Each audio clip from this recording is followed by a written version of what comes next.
Ako sa EDSA lang yung traffic. Dito rin pa.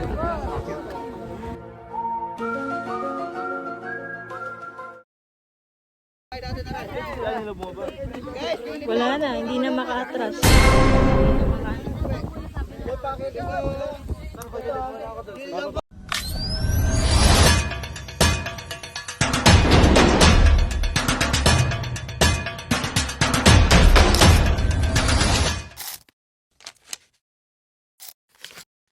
Before anything else guys, syempre kailangan prepared po tayo, and since open trail po ang Mount Batulaw, kailangan ready po tayo. Meron po tayo ditong dalang mga chocolates, tubig, gloves, sun protection, flashlight.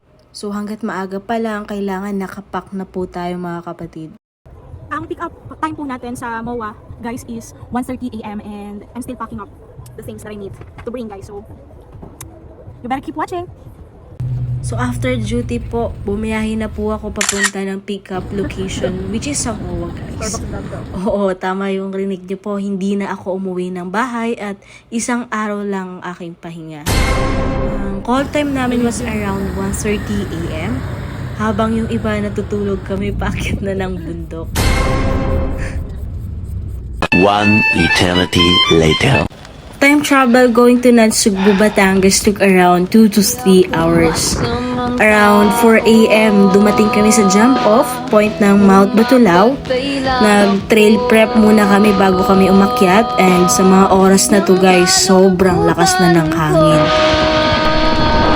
Ramdam na ramdam mo yung challenge, especially dahil rolling slopes yung trail, kaya doble ingat talaga. May mga bahay naman na madadaanan pero mabibilang mo lang talaga at tahimik pa ang paligid. Pero bawat hakbang paakyat sa summit, unti-unting nagigising yung katawan ko. May mga moments na napapaisip ako, ba't ko ba ito ginagawa? Pero habang tumataas kami, mas gumaganda yung view guys. Sa una, fresh na fresh pa and confident pa ang person nyo. Kasi sabi nila, minor climb lang daw ang Mount Batulaw. Kaya sabi ko, madali lang to. Mga ilang minuto lang, na-realize ko na, oh my gosh, naloko na pala ako.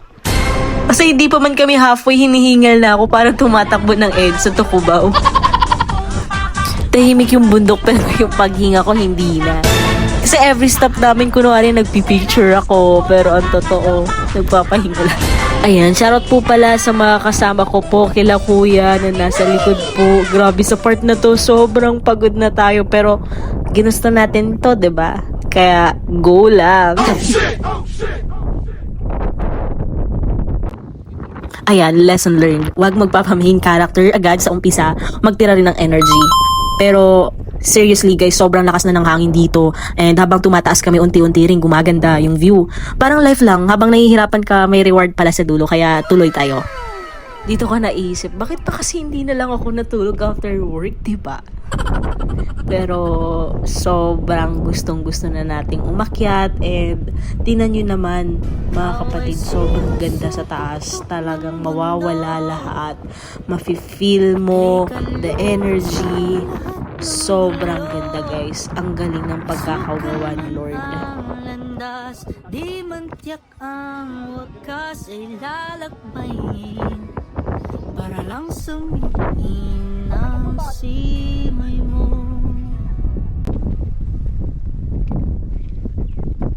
By the way guys, I'm using my mini flip thumb camera and sobrang affordable lang po na to.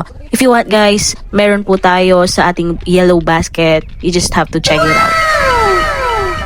Okay guys, dito na nagsisimula yung part na hindi na joke yung hike natin. Kasi kanina confident pa si ako eh. Ngayon survival mode na talaga. Grabe na talaga yung pawis ko dito.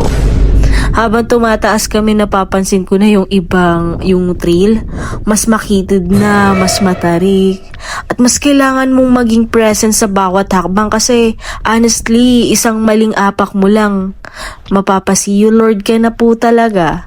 Oo, legit talaga te. So eto na nga, ito yung part na may rope assist na. Te, sa rope ka lang kakapit, hindi sa kasama te ha. Ulitin ko, baka ma-fall ka dyan. Dito ko na-realize na hindi pala sapat yung lakas, Syempre, kailangan may tiwala ka rin sa kapit mo. At sa upper body strength na bigla ko lang hinanap sa sarili ko. Every step kailangan calculated po natin. Hindi pwedeng distracted. Hindi pwedeng nagsa-cellphone ka. Nako, eyes on the trail talaga po. And good luck talaga guys. Kasi sa part na to, ako rin nahihirapan na talaga. And I'm so thankful kasi yung mga kasama ko, sobrang, alam mo yon, tinutulungan ka talaga, hindi ka iniiwan. May mga part pa na sobrang sikip ng daan, literal na isang tao lang ang kakasya, tapos bangin na agad sa gilid. Dito mo marirealize kung gaano ka-importante yung focus. Hindi lang pala ito physical challenge kasi meron din mental din. Kasi habang naglalakad ako, nagre-replay na lahat ng life decisions ko. Pero isa sa pinakagusto ko sa pag-hiking is yung mga taong nakakasabay ko. May mga lesson kang matututunan, marami kang makikilala at malalaman guys. Kahit hindi kayo magkakakilala, everyone helps each other at yun ang talagang napaka-importante guys. May mga nag-aabot ng kamay, mga nagsasabing kaya mo yan, may strangers na biglang nagiging instant support system nyo po. Pero hanggang dun lang be ha, baka ma-fall ka na naman. Kidding aside. Pero yung iba mas pagod pa sa akin, pero sila pa yung nag-i-encourage.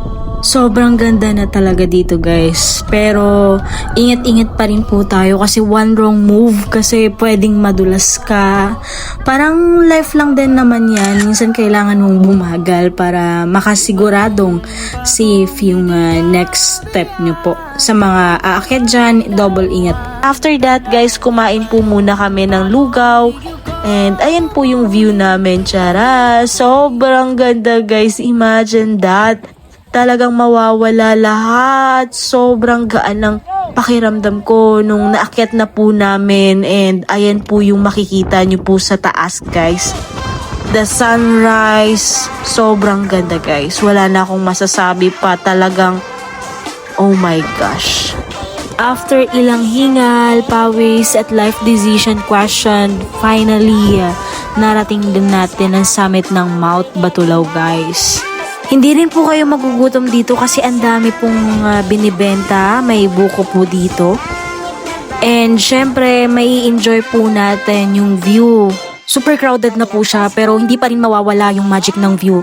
And quick tip lang sa mga balak mag-hike dyan, if gusto nyo ng peaceful experience, try nyo po weekdays instead of weekends. Kasi ang dami po talaga, talagang nagmamarch po kayo sa sobrang dami. Masaya ka ba ngayon? Anong feeling na nandito ka ngayon? Experience natin once in a lifetime na Ang tanong, uulit ka ba ba? oo naman. Pero I think sa iba namang lugar, Sulit naman. Okay.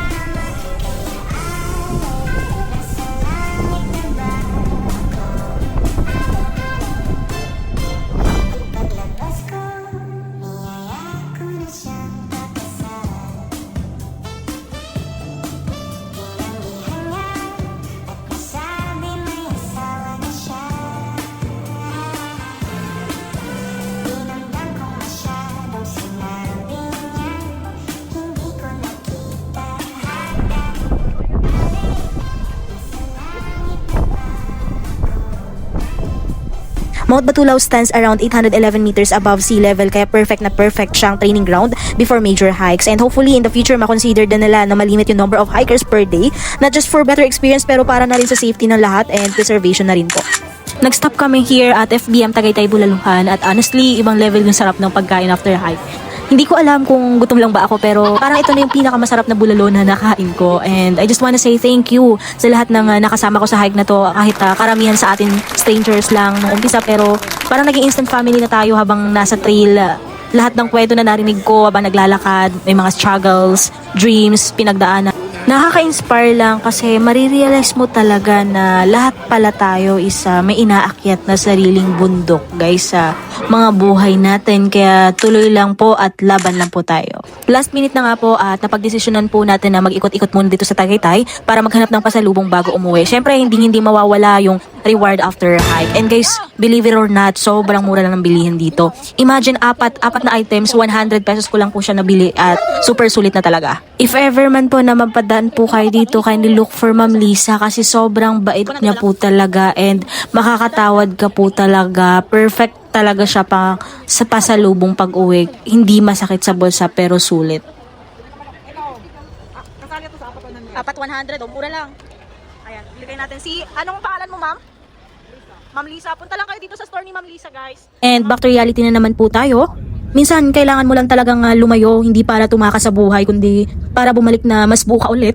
Oo, pagod na pagod tayo, pero ibang-iba yung dala na experience. Kasi hindi lahat ng pagod masama. Minsan, ito yung pagod na nagpapaalala kung gaano kasarap mabuhay, guys. So, another mountain conquered, another story to tell. If you want to see more adventures like this, guys, kindly subscribe and sabayan niyo po ako sa next hike po natin. See you on my next vlog. Bye for now!